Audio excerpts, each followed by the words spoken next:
We always think we have enough time to do it later, or that we are not ready yet. Don't wait. Nobody lives forever. Do it now. The interview with yourself. Meet Gloria Dawn Halvorsen, who is a musician, songwriter, artist, and sound engineer hailing from St. John, New Brunswick, Canada. Her shows are always upbeat and fun with a strong stage presence. Through her ongoing work with various charitable organizations and activities, she has helped raise millions for those in need. Former secretary of St. John Pride, she often speaks at conferences on transgender issues, offering a TED Talk format, open mics friendly and unquenchable source of optimism. Gloria Dawn. So, Gloria, how do you find the music scene in St. John amongst different artists? Well, I find it's really neat. The artists tend to support each other. I find they promote each other's gigs, um, and a lot of people seems to play with everybody around here. They all seem to perform with everybody else. I find it really friendly and well supported within the industry. We do tend to I don't know if it's look out for our own, but we're certainly attracted to our own, and we perform and help each other regularly. So, what was it like coming out as transgender in the entertainment industry? Well, coming out in the entertainment industry is definitely has its own level of difficulty. It's a very public coming out, even for someone that's not famous, but you're still well known in the community. It was something for me. It was definitely some growing pains. I went from about 200 shows to about 50. Um, but things did come back over time. I think the ground had to be broken, and people just had to get used to someone being different and seeing and just appreciating their music, or trying to see past the trans. So, when you're writing your songs, do you find they are a difficult process and it takes real time to refine them? Well, the songwriting process, boy, that's the magic question. For me, the songs I've written that seem popular, that people will enjoy or even sing with, are the ones I've written the fastest. The friendship song came out of me pretty quick. I'll Be Me was written in 10 minutes. It just kind of poured out of me. But I was saying what I meant and what I thought. And I think for all our differences, we're all very much the same. And we can relate to what we say, what we mean, and to what another person thinks. Um, I find the songs I've taken a lot of time with aren't as popular, and I think I've just kind of overwritten and overthought them instead of just saying what you mean. So, how do you find the local music scene, the community support for local and indie artists? Well, actually, working as a sound engineer gave me a really interesting window into the industry.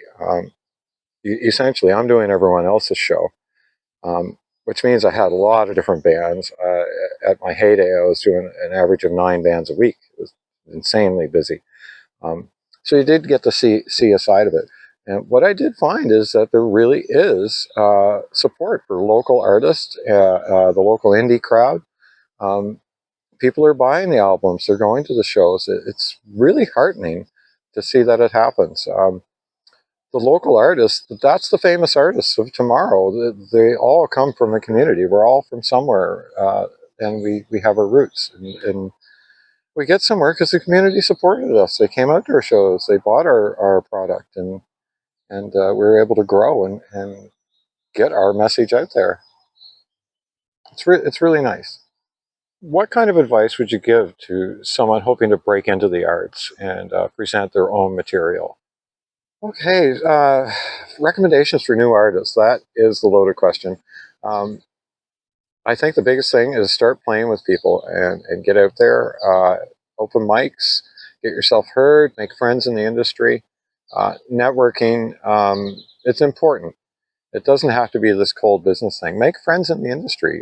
Find people that might like to make music with you. Um, and if you can, get your stuff in the box. That's the quote. Get it recorded. Get your material there to share and put out there. And if you're seriously going for it, and if you're at the point you want to tour, you want to get your stuff out there, um, get the protections. Join the musicians union and use the contracts. They'll give you that protection. Um, get the right promoter so your stuff gets heard, so it gets the airplay you're looking for. Um, that's the biggest thing. The big start though is to get out, get playing, and meet other people like you that have that passion, and I think you'll be just fine. And don't measure your success on how much you make. Measure it on how fulfilled you are, how much you're enjoying your life, because that's the bottom line. And whatever career you may pursue, is to pursue your happiness. After all these years in the entertainment industry, did you find there's any sort of revelation or just this thing that's come to you over time or at some one moment? Okay, revelations. That's kind of a tough one.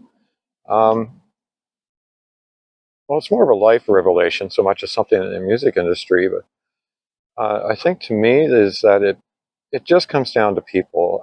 People tend to. I mean, it's what officer pulls you over, what doctor you have today, the musicians you work with. It's all about people. Um, if you have some empathy and you learn that the world is not just you, it's the people around you too. You're part of it. Um, just life's a little better, and try to understand a bit. Um, and a lot of the times, the people when they're angry or they're lashing out, it's not always about you. It's about them and their problems. And I found some people who have initially may have had difficult conversations with about whatever.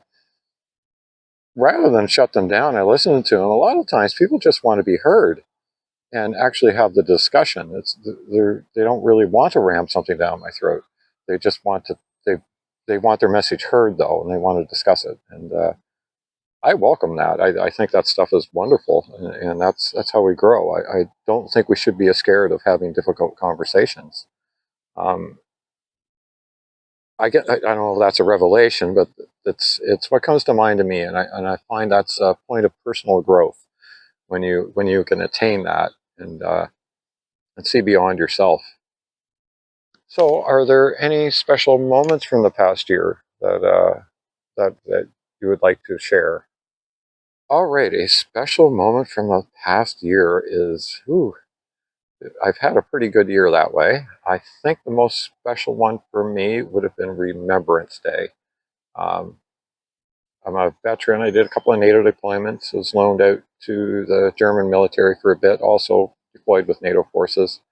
Um, and I served at the time of the Purge. For those not familiar with the Purge, it was a time when the Canadian government was purging, getting rid of members of the LGBT community from the military and RCMP. Um, they were investigating me. I didn't get interrogated, but what they did was they were interrogating my friends back home. And I knew my time. I had to get out, and just from a lot of the attitudes around me in the service, that it was time for me to go. And since then, it's taken many years, but we've actually had reconciliation, a formal apology. Um, the Prime Minister held a levee. I got to perform for it, which was really special. And this year, with the Rainbow Veterans of Canada, which is an organization of purge survivors, um, I was invited to go to Ottawa and march with the other veterans for Remembrance Day, and it was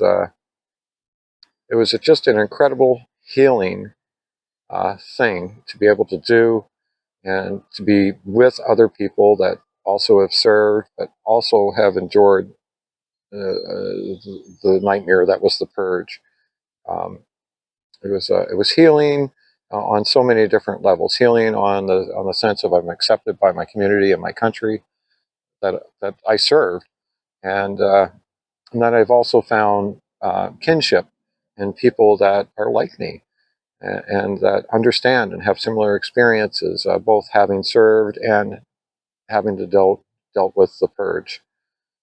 I think that was a very special moment for me.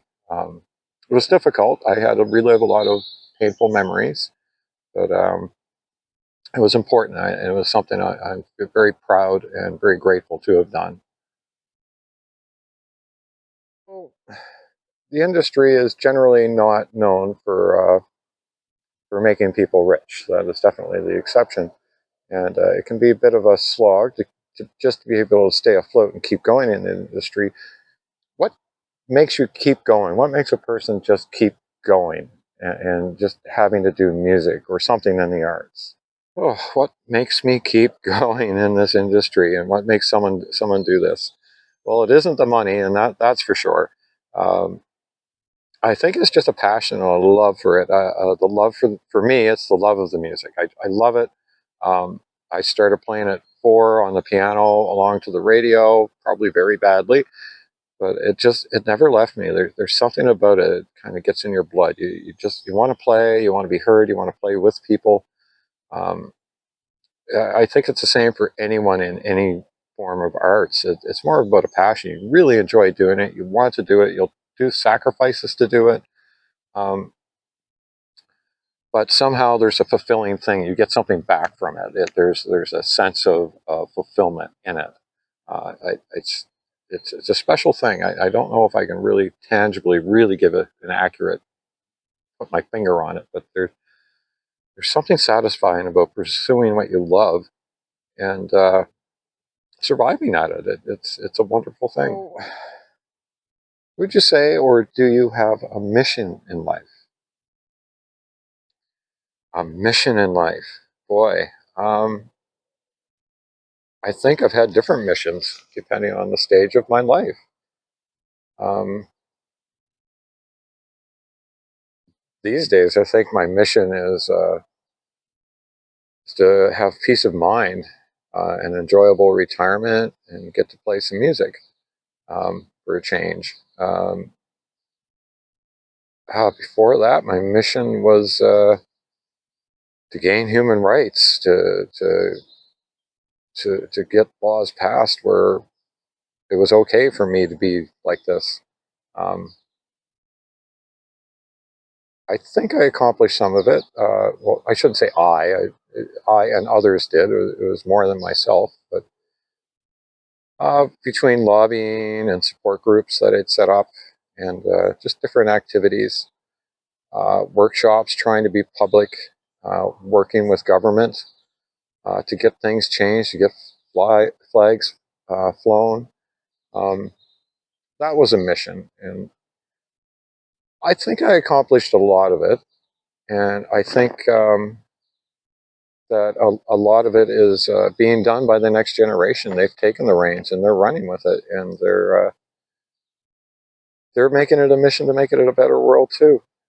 And it's so heartening. It's just nice to know that people are carrying the torch and keeping going. It's nice to know. But for me, that's that's my missions at that point.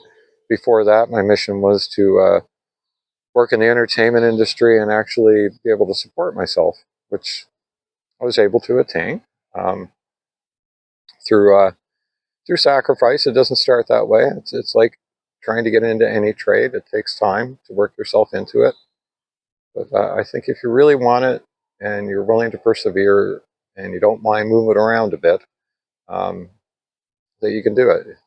Um, boy, missions are personal. Whatever your mission is, and that can change, and that's okay. All right. I'll play you one of my older songs. This is I call it "I'll Be Me" or "I'll Be." Sometimes I hear it called. It's about 10 years old, and it's just a song about being yourself and accepting yourself. It's the first song I ever heard on the radio, university stations and such. Um, I released it on Bandcamp, and it was within a couple hours I got a call from a radio station in British Columbia asking if they could put it on rotation and interview me. And that was amazing. So of course, I said, of course. And then they wanted a whole bunch of new material from me to go along with the show. So I scrambled and got what I could. A lot of really poor live recordings, but they used what I had. Got all the originals I could. But this is the one that seems to be getting some popularity. Um, I'm not retiring off it. So far, I've made about $70 in royalties, so it's not part of my retirement plan. But it does still feel good to have it some recognition. The most requests I get for it are from choirs. They request chords and lyrics, and they're asking me permission to use it, which I always give. Please help yourself. I don't mind. So this is I'll Be Me. I hope you like it. And Boris is going to give me some accompaniment on harp, which will be super awesome. So here we go. I'll Be Me.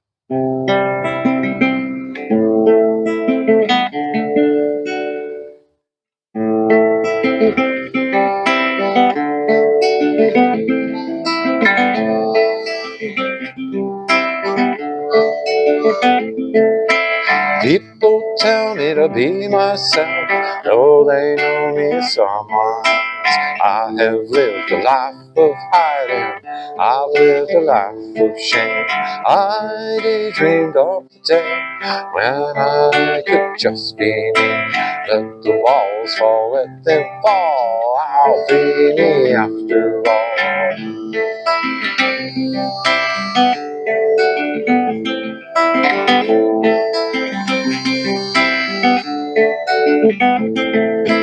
It's our own anxieties that put us in a cage.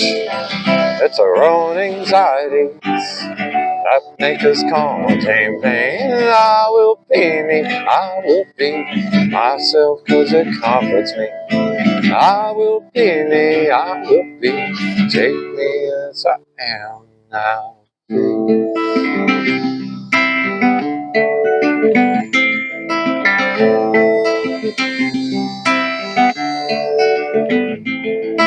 Kindred spirits reaching out, I give my hand without a doubt. Life is short, live it all your heart and have a ball. Dreams are only truths unrealized, open up and chase the sky. Let the walls fall, let them fall, I'll be me after all.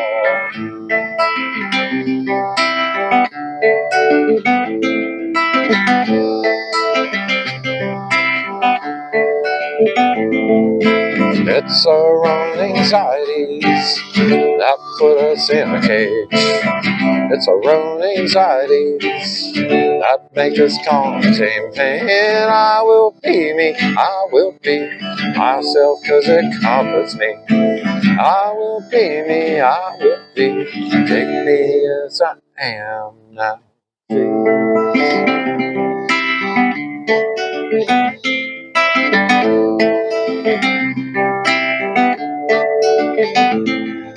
Let the walls fall, let them fall, I'll be me after all. Let the walls fall, let them fall, I'll be me after all. Yeah, let the walls fall, let them fall, I'll be me after all.